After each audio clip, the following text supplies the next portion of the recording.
প্রয়াগরাজ শহরের পুরনো পাড়ার সরু গলিতে একটি ছোট্ট বাড়ি ছিল, যার দেওয়ালে সময়ের ফাটল স্পষ্ট দেখা যেত। সেই বাড়িতেই বাস করত অর্জুন বর্মা, তার স্ত্রী কাব্য বর্মা এবং তার বৃদ্ধা মা শকুন্তলা দেবীর সাথে। অর্জুনের শৈশব কেটেছিল দারিদ্র্যের মধ্যে, কিন্তু তার স্বপ্ন সব সময় বড় ছিল। সে প্রায়ই গঙ্গার তীরে বসে দূরের আকাশের দিকে তাকিয়ে থাকত আর নিজেকে বলতো, একদিন আমি বড় অফিসার হব, এমন একজন অফিসার যাকে মানুষ সেলাম করবে এবং যে নিজের শহরের নাম উজ্জ্বল করবে। কাব্য যখন তার জীবনে এলো, তখন যেন তার স্বপ্নগুলো একজন সঙ্গী পেয়ে গেল। কাব্য সাধারণ পরিবারের মেয়ে হলেও তার সাহস ছিল অসাধারণ। তার চোখে স্বামীর প্রতি বিশ্বাস ছিল এবং সেই বিশ্বাসে এমন শক্তি ছিল যা যে কোনো কঠিন সময়কে সহজ করে দিত। বিয়ের শুরুর দিনগুলো খুব সাদামাটা ছিল। বাড়িতে বেশি জিনিসপত্র ছিল না, রান্নাঘরে বাসনপত্র গোনাগুতি, কিন্তু দুজনের মধ্যে ভালোবাসা এত গভীর ছিল যে কোনো কিছুর অভাব কখনো অনুভূত হয়নি। অর্জুন সারা রাত পড়াশোনা করত এবং কাব্য চুপচাপ তার পাশে বসে তেলের প্রদীপ জ্বালিয়ে রাখত, যাতে বিদ্যুৎ চলে গেলেও তার পড়াশোনা বন্ধ না হয়। শকুন্তলা দেবী প্রায়ই বলতেন, বাবা, এত বড় পরীক্ষা তোমার সাধ্যের বাইরে, কোনো ছোটখাটো চাকরি করে নাও, সংসারও তো সামলাতে হবে। কিন্তু কাব্য হেসে উত্তর দিত, মা, অর্জুন নিশ্চয়ই অফিসার হবে, আপনি দেখবেন একদিন পুরো প্রয়াগরাজ তার জন্যে গর্ব করবে। অর্জুন যখনই ক্লান্ত হয়ে পড়ত, কাব্য তার কাঁধ টিপে দিয়ে বলতো, তুমি হার মানতে পারো না, তোমার স্বপ্ন এখন আর শুধু তোমার নেই, আমাদের হয়ে গেছে। এই কথাগুলোর মধ্যে এত জোর ছিল যে অর্জুনের ক্লান্তি যেন হাওয়ায় মিলিয়ে যেত। দিন পেরিয়ে যেতে লাগল, খরচ বাড়তে লাগল এবং বাড়ির অবস্থাও ক্রমশ খারাপ হতে লাগল। অর্জুন সিদ্ধান্ত নিল যে তাকে দিল্লি যেতে হবে, কারণ ইউপিএসসি এর প্রস্তুতি সেখানেই সবচেয়ে ভালো হবে। এই সিদ্ধান্ত নেওয়া সহজ ছিল না, কারণ বাড়ির আর্থিক অবস্থা আগে থেকেই খারাপ ছিল। কিন্তু কাব্য নিজের গয়না খুলে তার হাতে তুলে দিল এবং বলল, এগুলো বিক্রি করে দাও আর দিল্লি চলে যাও। যদি তোমাকে অফিসার হতে হয় তবে এই পদক্ষেপ নিতেই হবে। অর্জুনের চোখ জলে ভরে উঠল। সে বলল, এগুলো তোমার বিয়ের গয়না, আমি এগুলো কিভাবে বিক্রি করতে পারি? কাব্য হেসে বলল, গয়না আবার চলে আসবে, কিন্তু যদি স্বপ্ন ভেঙে যায় তবে সারা জীবন আফসোস থেকে যাবে। সেই রাতে বাড়িতে পিনপতন নীরবতা ছিল। শকুন্তলা দেবী চুপচাপ বসেছিলেন। তার ভয় ছিল ছেলে দূরে গিয়ে বদলে না যায়, কিন্তু কাব্যের বিশ্বাস ছিল অটুট। পরের দিন প্রয়াগরাজ রেলওয়ে স্টেশনে বিদায়ের দৃশ্য কোনো সিনেমার চেয়ে কম ছিল না। প্ল্যাটফর্মে ভিড় ছিল, কিন্তু অর্জুন ও কাব্যের জন্য পৃথিবীটা যেন থমকে গিয়েছিল। অর্জুন বলল, আমি ৩ বছর পর অফিসার হয়ে ফিরব এবং তোমাকেই দারিদ্র্য থেকে বের করে আনব। কাব্য তার চোখের দিকে তাকিয়ে বলল, আমি তোমার জন্য অপেক্ষা করব, তা সে যত বছরই লাগুক। ট্রেন ধীরে ধীরে চলতে শুরু করল। অর্জুন দরজায় দাঁড়িয়েছিল এবং কাব্যের চোখ দিয়ে জল গড়িয়ে পড়ছিল, কিন্তু সেই কান্নার মধ্যে কষ্টের চেয়ে বিশ্বাস বেশি ছিল। দিল্লিতে পৌঁছে অর্জুন কোচিংয়ে ভর্তি হল, কিন্তু সেখানকার জীবন সহজ ছিল না। ভাড়ার ছোট্ট ঘর, দিনে দুবেলা সাধারণ খাবার এবং ঘণ্টার পর ঘণ্টা পড়াশোনা। অনেক সময় তার মনে হতো সে হয়তো ভুল পথে চলে এসেছে, কিন্তু প্রতি রাতেই কাব্যের কণ্ঠ তার কানে প্রতিধ্বনিত হতো, তুমি হার মানতে পারো না। আর সে আবার বই খুলে বসত। এদিকে প্রয়াগরাজে কাব্য বাড়ি সামলানোর দায়িত্ব নিজের কাঁধে তুলে নিল। সে আশেপাশের বাড়িতে সেলাইয়ের কাজ শুরু করল, যাতে সংসার চলে।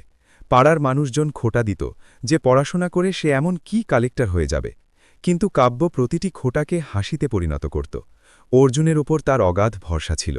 একদিন মহেশ বর্মা, যে ছিল অর্জুনের কাকা, বাড়িতে এলো।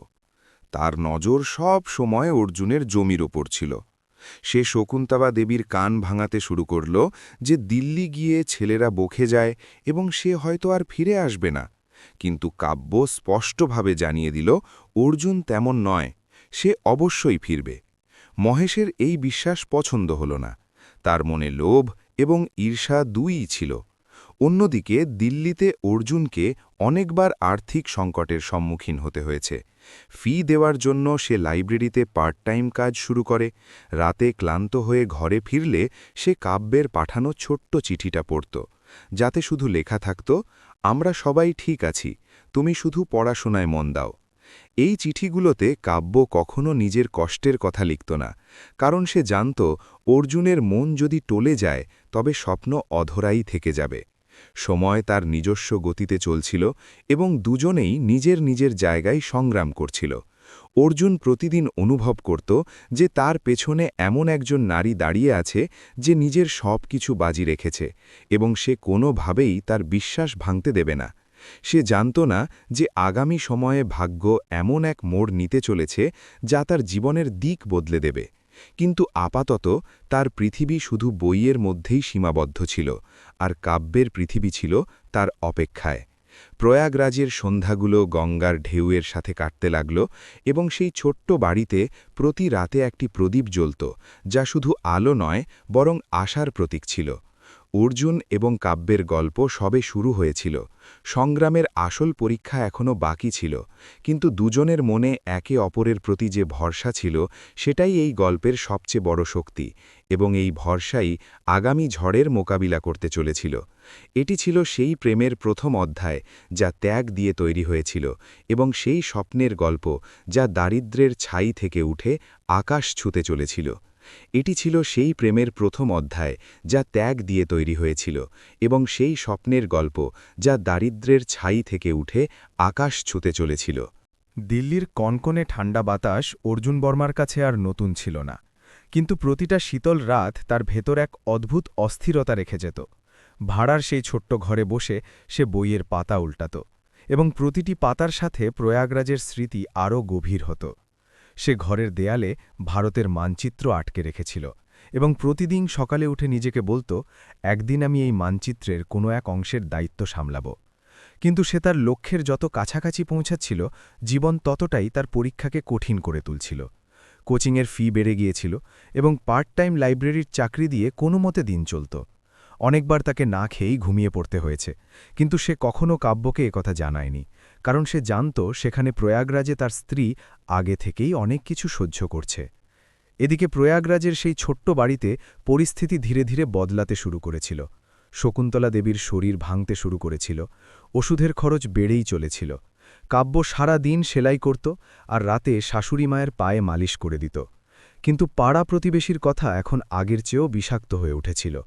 মহেশ বর্মা প্রায়ই বাড়ির বাইরে দাঁড়িয়ে উচ্চস্বরে বলত, পড়াশোনার নামে ছেলে দিল্লিতে ফুর্তি করছে, আর এখানে তোমরা না খেয়ে মরছ। তার কথাগুলো শকুন্তলা দেবীর মনে গেঁথে যেতে লাগল। তিনি ভেতরে ভেতরে ভয় পেতে শুরু করলেন যে ছেলে কি সত্যিই তাদের ভুলে গেল। কাব্য প্রতিদিন সন্ধ্যায় পিয়ন আসার অপেক্ষা করত, কিন্তু গত 2 মাস ধরে অর্জুনের কোনো চিঠি আসেনি।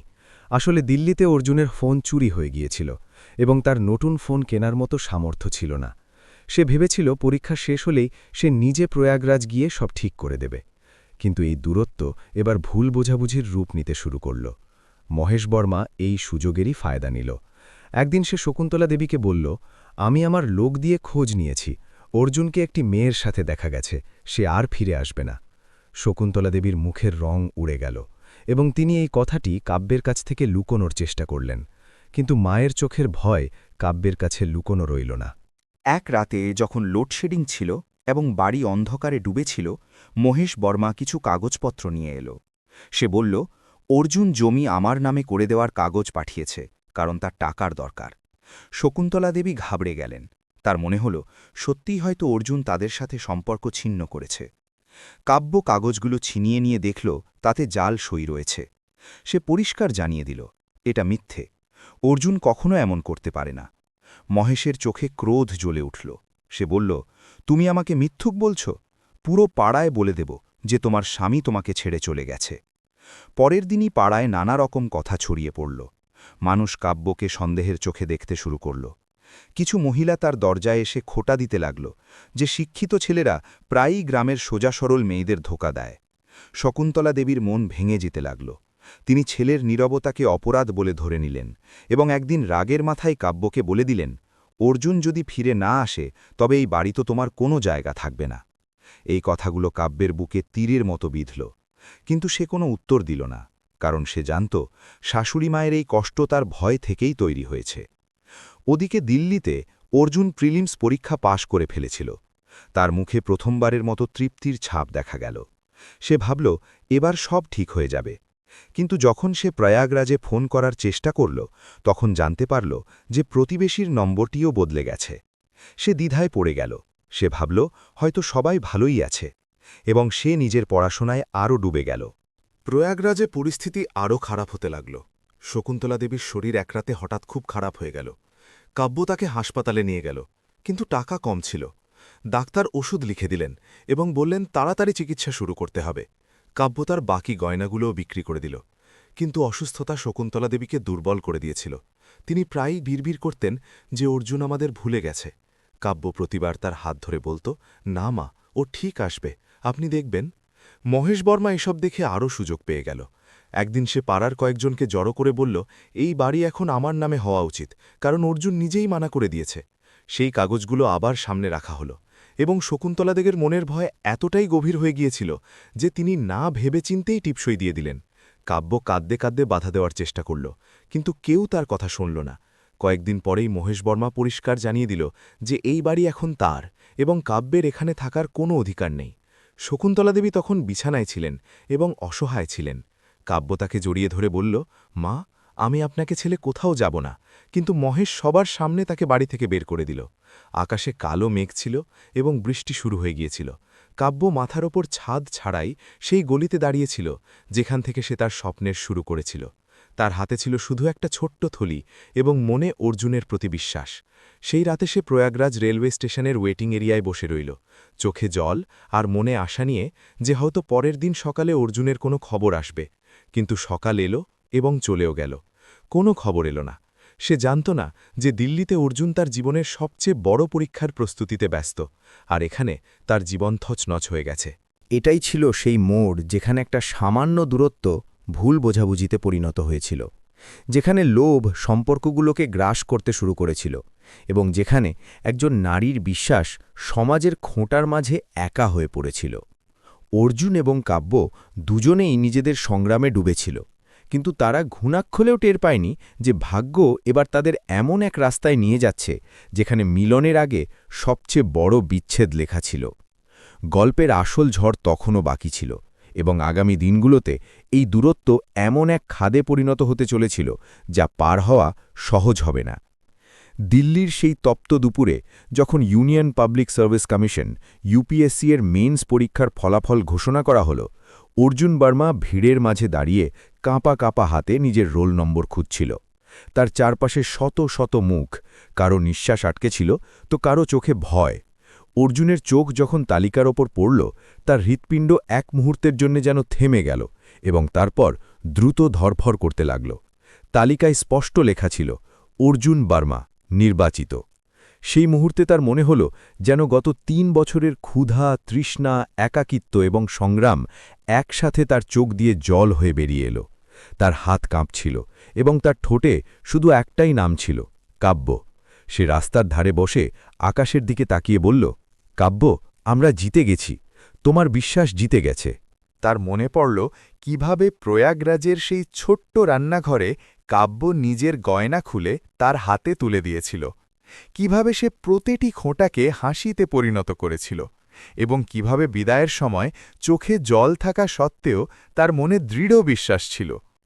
অর্জুন তখনই ঠিক করল যে সে সোজা প্রয়াগরাজ যাবে এবং তার সাফল্যের প্রথম সুখবরটি তার স্ত্রীকেই দেবে।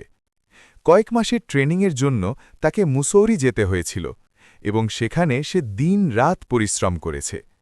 এখন সে আর শুধু এক সংগ্রামরত যুবক ছিল না, সে একজন ভাবী প্রশাসনিক আধিকারিক, আইএস অফিসার হয়ে উঠেছিল। তার হাঁটা চলায় আত্মবিশ্বাস ছিল এবং কণ্ঠস্বরে গাম্ভীর্য। কিন্তু প্রতি রাতে সে যখন নিজের ঘরে একা থাকত, তখন তার চোখের সামনে প্রয়াগরাজের গলিগুলো ভেসে উঠত এবং কাব্যের মুখটা মনে পড়ত। সে অনেকবার ফোন করার চেষ্টা করেছিল, কিন্তু পুরনো নম্বরটি বন্ধ ছিল। সে ভেবেছিল হয়তো নেটওয়ার্কের সমস্যা বা নম্বর বদলে গেছে। সে নিজে গিয়েই সব ঠিক করে দেবে।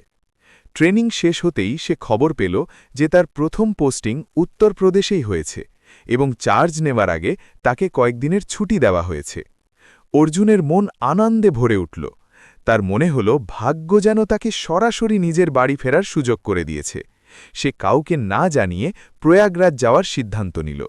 সে চেয়েছিল তার ফেরাটা যেন একটা সারপ্রাইজ হয়।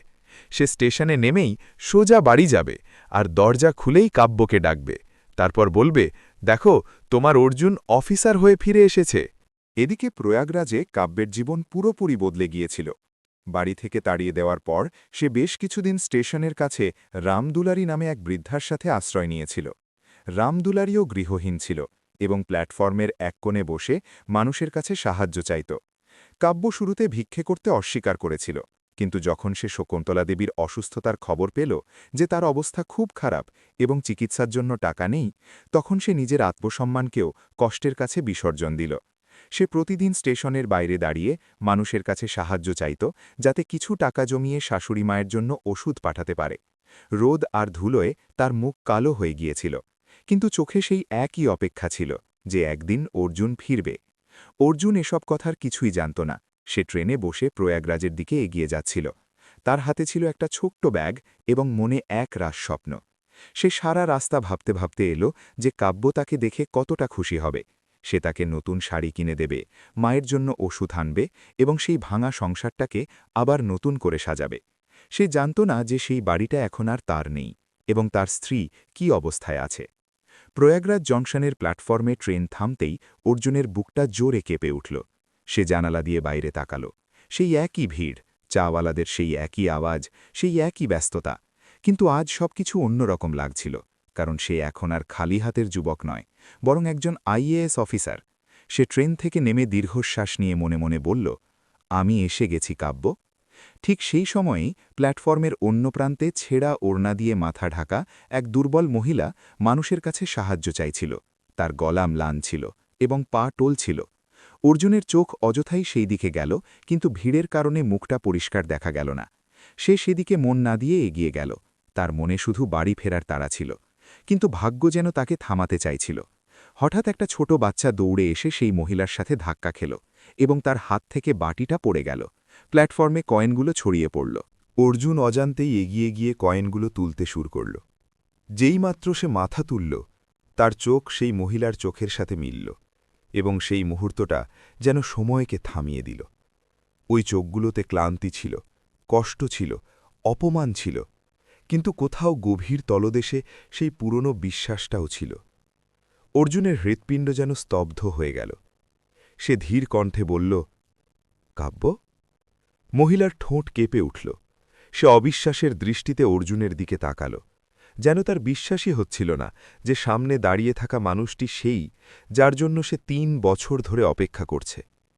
অর্জুনের হাত থেকে কয়েনগুলো পড়ে গেল। তার চোখ জলে ভরে উঠল এবং বুকটা অনুশোচনায় ভরে গেল। সে বুঝতেই পারছিল না এসব কিভাবে হয়ে গেল। যে স্ত্রী তার জন্য নিজের গয়না বিক্রি করে দিয়েছিল, আজ সেই রেলওয়ে স্টেশনে ভিক্ষে করছে। সেই মুহূর্তে অর্জুনের মনে হল তার সমস্ত সাফল্য অর্থহীন। তার আইএএস হওয়া, তার ট্রেনিং, তার পোস্টিং, সব কিছু সেই দৃশ্যের সামনে তুচ্ছ হয়ে গেল। সে হাঁটু গেড়ে বসে কাঁপা গলায় বলল, এসব কি হয়ে গেল কাব্য? তুমি এখানে কিভাবে? কাব্যের চোখ দিয়ে জল গড়িয়ে পড়ল, কিন্তু তার ঠোঁটে কোনো অভিযোগ ছিল না। সে শুধু এটুকু বলল, আমার জানা ছিল তুমি ঠিক আসবে। অর্জুনের ভেতরে রাগ আর কষ্টের এক ঢেউ আছড়ে পড়ল। সে বুঝতে পারল যে তার পেছনে নিশ্চয়ই কোনো ষড়যন্ত্র হয়েছে। সে কাব্যের হাত ধরে দৃঢ় কণ্ঠে বলল, এখন থেকে কেউ তোমাকে এই অবস্থায় রাখতে পারবে না। আমি সব জানব এবং এর পেছনে যেই থাকুক তাকে শাস্তি দেব। কিন্তু গল্পটা এখানেই শেষ হয়নি। এটা ছিল সেই সত্যের শুরু, যা অর্জুনকে নিজেরই লোকেদের বিরুদ্ধে দাঁড় করাতে চলেছিল, যা তাকে একজন স্বামীর চেয়েও বড় একজন দায়িত্ববান আধিকারিক হওয়ার আসল পরীক্ষা নিতে চলেছিল, এবং যা প্রমাণ করতে চলেছিল যে সাফল্যের আসল অর্থ কোনো পদ নয়, বরং নিজের কাছের মানুষদের রক্ষা করা। আগামীতে যা হতে চলেছিল তা গোটা প্রয়াগরাজকে নাড়িয়ে দিতে চলেছিল, কারণ এখন অর্জুন বর্মা শুধু একজন স্বামী নয়, একজন আইএএস অফিসারও ছিল, এবং সত্যিটাকে সামনে আনা তার কর্তব্য ছিল। প্রয়াগরাজ জংশনের সেই প্ল্যাটফর্মে দাঁড়িয়ে থাকা অর্জুন বর্মা এখন আর সেই পুরনো সংগ্রামরত যুবক ছিল না, কিন্তু সেই মুহূর্তে সে নিজেকে সম্পূর্ণ অসহায় অনুভব করছিল। তার সামনে দাঁড়িয়েছিল তার স্ত্রী কাব্য, যার চোখের নিচে কালশিটে দাগ, রোদ আর অপমানে মুখটা পুড়ে গেছে এবং হাত কাঁপছে। অর্জুন ধীরে ধীরে তার মুখ নিজের হাতে তুলে নিল এবং বলল, এসব কিভাবে হলো কাব্য? 3 বছরে এমন কি ঘটে গেল যে তোমাকে এই অবস্থায় আসতে হলো? কাব্যের চোখ দিয়ে জল গড়িয়ে পড়ল, কিন্তু সে নিজেকে সামলে নিয়ে বলল, চলো এখান থেকে, অর্জুন, এখানে সবাই দেখছে। অর্জুন তাকে স্টেশনের বাইরে এক শান্ত কোণে নিয়ে গেল। সে নিজের কোটটা খুলে কাব্যের কাঁধে রাখল এবং দৃঢ় স্বরে বলল, আজ থেকে তোমাকে কারো সামনে হাত পাততে হবে না। এবার আমাকে সব সত্যি জানতে হবে। কাব্য কয়েক মুহূর্ত চুপ করে রইল, যেন 3 বছরের কষ্টকে শব্দে প্রকাশ করা সহজ নয়। তারপর সে ধীর গলায় সবকিছু বলতে শুরু করল। সে জানালো কিভাবে মহেশ বর্মা জাল কাগজপত্র তৈরি করেছিল, কিভাবে পাড়ায় বদনাম ছড়িয়েছিল, কিভাবে শকুন্তলা দেবীর মনে সন্দেহের বীজ বুনে দিয়েছিল, এবং কিভাবে একদিন তাকে বাড়ি থেকে তাড়িয়ে দেওয়া হয়েছিল। অর্জুনের মুখ শুনতে শুনতে শক্ত হয়ে গেল। তার চোখে অনুশোচনা ছিল এবং ভেতরে আগুন জ্বলছিল। যখন কাব্য জানালো যে শকুন্তলা দেবীর শরীর খুব খারাপ হয়ে গিয়েছিল এবং চিকিৎসার জন্য টাকা ছিল না, তখন অর্জুনের বুকটা ধক করে উঠল। সে ঘাবড়ে গিয়ে জিজ্ঞেস করল, মা এখন কোথায়? কাব্যের গলা ধরে এলো। সে বলল, মা আর এই পৃথিবীতে নেই। বিনা চিকিৎসায় তার অবস্থা খারাপ হতে থাকে, এবং এক রাতে তিনি আমার হাত ধরে শুধু এটুকু বলেছিলেন, অর্জুন যদি ফেরে তবে বলো আমি তাকে নিয়ে গর্ব করি। এই কথা শুনে অর্জুন যেন ভেতর থেকে ভেঙে পড়ল। সে সেখানেই মাটিতে বসে পড়ল। তার চোখ দিয়ে অনবরত জল পড়ছিল। তার মনে হল সে নিজের সাফল্যের অনেক বড় দাম চুকিয়েছে। কিছুক্ষণ পর সে নিজেকে সামলাল এবং কাব্যের হাত ধরে বলল, এবার এক এক করে সব সত্যি সামনে আসবে, এবং যেই দোষী হোক তাকে শাস্তি পেতেই হবে। সে নিজের লোক হলেও। সে সাথে সাথেই তার পুরনো বন্ধু সমীর তিওয়ারিকে ফোন করল, যে এখন প্রয়াগরাজে একজন আইনজীবী। সমীর অর্জুনকে চিনতে পেরেই খুশি প্রকাশ করল, কিন্তু যখন সে পুরো ঘটনা জানতে পারল তখন তার গলা গম্ভীর হয়ে গেল। সে বলল, মহেশ বর্মা পুরো পাড়ায় এটাই ছড়িয়েছিল যে তুমি দ্বিতীয় বিয়ে করে নিয়েছ এবং জমি বিক্রি করে দিয়েছ। কেউ সত্যিটা জানার চেষ্টা করেনি। অর্জুন তখনই ঠিক করল যে সে সোজা পুরনো বাড়িতে যাবে। সে কাব্যকে কাছের একটি ভালো হোটেলে রেখে নিজে মহেশ বর্মার বাড়ির দিকে এগিয়ে গেল। এখন তার হাঁটা চলায় একজন আধিকারিকের আত্মবিশ্বাস ছিল। দরজায় পৌঁছাতেই সে দেখল সেই একই পুরনো উঠোন, কিন্তু দেওয়ালে নতুন রং করা হয়েছে, যেন কেউ পুরনো ইতিহাস মুছে ফেলার চেষ্টা করেছে। মহেশ বর্মা বারান্দায় বসেছিল। অর্জুনকে দেখেই তার মুখের রং উড়ে গেল। অর্জুন শান্ত কিন্তু কঠোর কণ্ঠে বলল, কাকাবাবু, 3 বছরে অনেক কিছু বদলে গেছে, কিন্তু একটা জিনিস বদলায়নি, সত্য সব সময় সামনে আসে। মহেশ নিজেকে সামলানোর চেষ্টা করল এবং বলল, বাবা, তুমি তো বড় অফিসার হয়ে গেছ, এখন পুরনো কথা কেন ঘাটছ? অর্জুন পকেট থেকে নিজের পরিচয়পত্র বের করল এবং তার চোখের দিকে তাকিয়ে বলল, এখন আমি শুধু তোমার ভাইপো নই, একজন প্রশাসনিক আধিকারিকও, এবং আমি আমার পরিবারের সাথে হওয়া অন্যায়ের তদন্ত করব। মহেশের কপালে ঘাম জমতে শুরু করল। সেই সাফাই দেওয়ার চেষ্টা করল, কিন্তু অর্জুন সমীর তিওয়ারিকে ডেকে নিল এবং জমির কাগজপত্রের তদন্ত শুরু করাল। কয়েক ঘণ্টার মধ্যেই পরিষ্কার হয়ে গেল যে কাগজপত্রগুলো জাল ছিল, সই নকল ছিল এবং শকুন্তলা দেবীকে ধোঁকা দিয়ে টিপসই নেওয়া হয়েছিল। এসব শুনে পাড়ার লোকজন জড়ো হতে শুরু করল। যারা একসময় কাব্যের ওপর সন্দেহ করেছিল, আজ তারাই ফিসফিস করছিল। অর্জুন পুলিশ ডাকাল এবং মহেশ বর্মাকে হেফাজতে নিল। সেই মুহূর্তে মহেশ হাত জোড় করে বলল, বাবা, আমার ভুল হয়ে গেছে, লোভ আমার চোখের ওপর পর্দা ফেলে দিয়েছিল। কিন্তু অর্জুনের চোখে কঠোরতা ছিল। সে বলল, যে লোভ আমার মায়ের প্রাণ কেড়েছে এবং আমার স্ত্রীকে ভিক্ষে করতে বাধ্য করেছে, সেটা ভুল নয়, অপরাধ। সেই রাতে পুরো প্রয়াগরাজে চর্চা হচ্ছিল যে একজন আইএএস অফিসার নিজের কাকাকেই গ্রেফতার করিয়েছে। মানুষ প্রথমবারের মতো বুঝতে পারল পদের ক্ষমতা কি হয়। কিন্তু অর্জুনের কাছে এটা শুধু পদের ব্যাপার ছিল না, এটা ছিল তার আত্মসম্মান এবং তার সম্পর্কের ব্যাপার। সে হোটেলে ফিরতেই দেখল কাব্য জানালার কাছে দাঁড়িয়ে আকাশ দেখছে। অর্জুন পেছন থেকে এসে বলল, এবার সব ঠিক হয়ে যাবে, আমি তোমাকে তোমার সম্মান ফিরিয়ে দেব। কাব্য তার দিকে তাকালো এবং প্রথমবারের মতো তার মুখে হালকা হাসি ফুটে উঠল। সে বলল, আমার সম্মানের নয়, তোমার সঙ্গের প্রয়োজন ছিল, আর সেটা আজ পেয়ে গেছি। অর্জুন তার হাতটা ধরে বলল, এখন কোনো শক্তি আমাদের আলাদা করতে পারবে না। কিন্তু গল্পটা এখনও তার শেষ পর্যায়ে পৌঁছয়নি। অর্জুনকে এখন শুধু একটি ষড়যন্ত্রের পর্দা ফাঁস করতে হতো না, বরং পুরো সমাজের সামনে এটা প্রমাণ করতে হতো যে একজন নারীর বিশ্বাস এবং ত্যাগ যে কোনো পদের চেয়ে বড় হয়। আর আগামী দিন প্রয়াগরাজের জন্য এমন এক দৃশ্য নিয়ে আসতে চলেছিল যা মানুষ বছরের পর বছর মনে রাখবে। কারণ এখন অর্জুন বর্মা শুধু অন্যায়ের বিরুদ্ধে রুখে দাঁড়ানো একজন স্বামী নয়, বরং ন্যায়ের প্রতীকে পরিণত হয়েছিল। পরের দিন সকালে প্রয়াগরাজের বাতাস কিছুটা অন্যরকম ছিল। শহরে চারদিকে একটাই চর্চা ছিল যে সদ্য নিযুক্ত আইএএস অফিসার অর্জুন বর্মা জমি দখল এবং প্রতারণার অভিযোগে নিজের কাকাকেই গ্রেফতার করিয়েছেন। মানুষের কাছে এই খবরটি ছিল চমকপ্রদ, কিন্তু অর্জুনের কাছে এটা ছিল কেবল শুরু। কারণ তাকে শুধু একজন অপরাধীকে শাস্তি দেওয়াতে হতো না, বরং তার স্ত্রী কাব্যের হারানো সম্মানও ফিরিয়ে দিতে হতো। অর্জুন জেলা প্রশাসনের আধিকারিকদের সাথে বৈঠক করল এবং জাল কাগজপত্রের পূর্ণাঙ্গ তদন্তের নির্দেশ দিল। খুব শিগগিরই কাগজে কলমেও সত্যিটা পরিষ্কার হয়ে গেল যে মহেশ বর্মা লোভে পড়ে শুধু জমিই আত্মসাৎ করেনি, বরং মিথ্যা গুজব ছড়িয়ে একটি সংসারকে ভেঙে দিয়েছে। আদালতে মামলা দ্রুত চলল এবং সমীর তিওয়ারি শক্তভাবে নিজেদের পক্ষ রাখল। কয়েক সপ্তাহের মধ্যেই রায় এলো। মহেশ বর্মার সাজা হলো এবং জমিটি আবারও অর্জুনের নামে নথিভুক্ত করা হলো। কিন্তু অর্জুনের আসল সিদ্ধান্ত তখনও বাকি ছিল। সে ঠিক করল যে সে সবকিছু সবার সামনে করবে, যাতে সমাজের কাছে সত্যিটা পৌঁছায়। সে পাড়ার লোকজনকে সেই পুরনো উঠোনেই দেখল যেখানে একসময় কাব্যকে অপমান করা হয়েছিল। মানুষ ইতস্তত করতে করতে এলো। কারো কারো নজর নিচের দিকে ছিল। অর্জুন সবার সামনে শান্ত কণ্ঠে বলল, ৩ বছর আগে আমার স্ত্রীর ওপর সন্দেহ করা হয়েছিল। তাকে বাড়ি থেকে বের করে দেওয়া হয়েছিল এবং কেউ এটা জানার চেষ্টা করেনি যে সত্যিটা কি। আজ আমি আপনাদের সবাইকে জিজ্ঞাসা করছি, কোনো নারীর অপরাধ কি শুধু এটাই ছিল যে সে তার স্বামীর স্বপ্নের ওপর বিশ্বাস করেছিল? উঠোনে নীরবতা নেমে এলো। কাব্য অর্জুনের পাশে দাঁড়িয়েছিল। আজ সে নতুন শাড়ি পরেছিল, কিন্তু মুখের সারল্য সেই একই ছিল।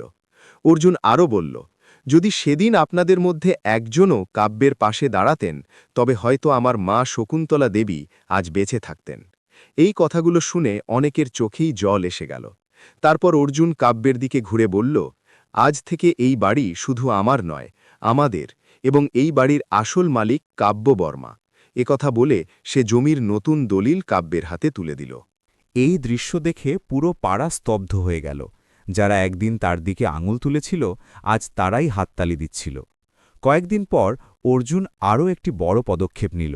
সে প্রয়াগরাজে গৃহহীন মহিলাদের জন্য একটি আশ্রয়কেন্দ্র খোলার কথা ঘোষণা করল এবং মায়ের স্মরণে তার নাম রাখল শকুন্তল সদন। কাব্যকে সেই কেন্দ্রের সংরক্ষক বানানো হল। কাব্য প্রথম বৈঠকেই বলল, কোনো নারী যেন বাধ্য হয়ে রাস্তায় না নামে, এটাই হবে আমাদের চেষ্টা। ধীরে ধীরে শহরে পরিবর্তন দেখা যেতে লাগল। মানুষ এখন গুজবে বিশ্বাস করার আগে ভাবতে শুরু করল। অর্জুন নিজের পদের দায়িত্ব পালন করেও প্রতিদিন সন্ধ্যায় তাড়াতাড়ি বাড়ি ফিরত, কারণ সে এখন বুঝতে পেরেছিল যে সাফল্যের আসল অর্থ হল পরিবারের মুখে হাসি ফোটানো। একদিন সন্ধ্যায় গঙ্গার তীরে সেই পুরনো জায়গায়, যেখানে অর্জুন একসময় স্বপ্ন দেখত, দুজন একসাথে বসেছিল। সূর্য অস্ত যাচ্ছিল এবং ঢেউয়ের ওপর সোনালি আলো পড়ছিল। অর্জুন বলল, কাব্য, সেদিন যদি তুমি আমার পাশে না থাকতে, তবে হয়তো আমি আজ এই পর্যন্ত পৌঁছতেই পারতাম না। কাব্য হালকা হাসির সাথে উত্তর দিল, সেদিন যদি তুমি ফিরে এসে সত্যের পক্ষ না নিতে, তবে হয়তো আমার বিশ্বাসটাই ভেঙে যেত। অর্জুন তার হাত ধরে বলল, এখন কোনো দূরত্ব আমাদের ভাঙতে পারবে না। আমরা যা হারিয়েছি তা আর কখনো ফিরে আসবে না, কিন্তু যা শিখেছি তা আমাদের সবসময় মজবুত রাখবে। প্রয়াগরাজের গলিতে এখন এই গল্পটি একটি দৃষ্টান্ত হয়ে উঠেছিল। মানুষ তাদের সন্তানদের বলতো যে দেখো, সাফল্য কেবল চেয়ার দিয়ে পাওয়া যায় না, বরং সততা এবং সম্পর্ক রক্ষা করার মাধ্যমেই পাওয়া যায়। অর্জুন বর্মা একজন সৎ আধিকারিক হিসাবে পরিচিত হতে লাগলেন, এবং কাব্য বর্মা ত্যাগ এবং ধৈর্যের প্রতীক হয়ে উঠল। গল্পটি এখানেই শেষ হয় না, কারণ প্রতিটি শহরে কোথাও না কোথাও কোনো কাব্য তার অর্জুনের স্বপ্নের জন্য সংগ্রাম করছে, এবং প্রতিটি অর্জুনের মনে রাখা উচিত যে তার স্বপ্নের ভিত্তি কারও বিশ্বাসের ওপর দাঁড়িয়ে থাকে। সেই ভিত্তি যদি ভেঙে যায়, তবে কোনো উচ্চতাই আর কোনো অর্থ রাখে না। এটি শুধু একজন স্বামী স্ত্রীর গল্প ছিল না, এটি ছিল বিশ্বাসের গল্প, এটি ছিল ত্যাগের গল্প, এবং এটি ছিল সেই সত্যের গল্প যা দেরিতে হলেও সামনে আসেই। আর যখন আসে তখন পুরো পৃথিবীকে আয়না দেখিয়ে যায়। বন্ধুরা, অর্জুন এবং কাব্যের এই সত্যি আর হৃদয়স্পর্শী গল্পটি যদি আপনাদের মন ছুঁয়ে থাকে, যদি আপনাদের মনে হয় যে একজন নারীর ত্যাগ এবং একজন স্বামীর অনুশোচনা সত্যি সমাজকে বদলাতে পারে, তবে এই ভিডিওটি এখানেই ছেড়ে যাবেন না। কারণ এমন গল্প শুধু দেখার জন্য নয়, বরং চিন্তা বদলানোর জন্য হয়। আপনি যদি মনে করেন যে কোনো সম্পর্কের সবচেয়ে বড় শক্তি হল বিশ্বাস, তবে এই ভিডিওটি বেশি বেশি শেয়ার করুন, যাতে প্রতিটি অর্জুন তার কাব্যের মূল্য বুঝতে পারে এবং প্রতিটি কাব্য এই বিশ্বাস পায় যে তার ত্যাগ বৃথা যায় না। ভিডিওটিতে লাইক অবশ্যই করবেন, কারণ আপনাদের একটি লাইক আমাদের উৎসাহ দেয় এমন আরও সত্যি ঘটনার উপর ভিত্তি করে তৈরি গল্প আপনাদের সামনে তুলে ধরার। আর যদি আপনি এই চ্যানেলে নতুন হন, তবে এখনই সাবস্ক্রাইব করে নিন এবং বেল আইকনটি টিপে দিন, যাতে পরবর্তী হৃদয়স্পর্শী গল্পটি আপনাদের হাতছাড়া না হয়। নিচে কমেন্ট করে অবশ্যই জানান যে এই গল্পের কোন অংশটি আপনাকে সবচেয়ে বেশি আবেগপ্রবণ করেছে, এবং যদি আপনার আশেপাশেও এমন কোনো সত্য ঘটনা ঘটে থাকে, তবে আমাদের অবশ্যই লিখে জানান। হয়তো পরের গল্পটি আপনারই হবে। মনে রাখবেন, সাফল্যের চেয়ে বড় জিনিস হল মানবতা, এবং সম্পর্কের চেয়ে বড় কোনো সম্পদ হয় না। দেখা হবে পরবর্তী গল্পে আরও একটি সত্যের সাথে। ততদিন পর্যন্ত নিজের কাছের মানুষদের সঙ্গ কখনো ছাড়বেন না।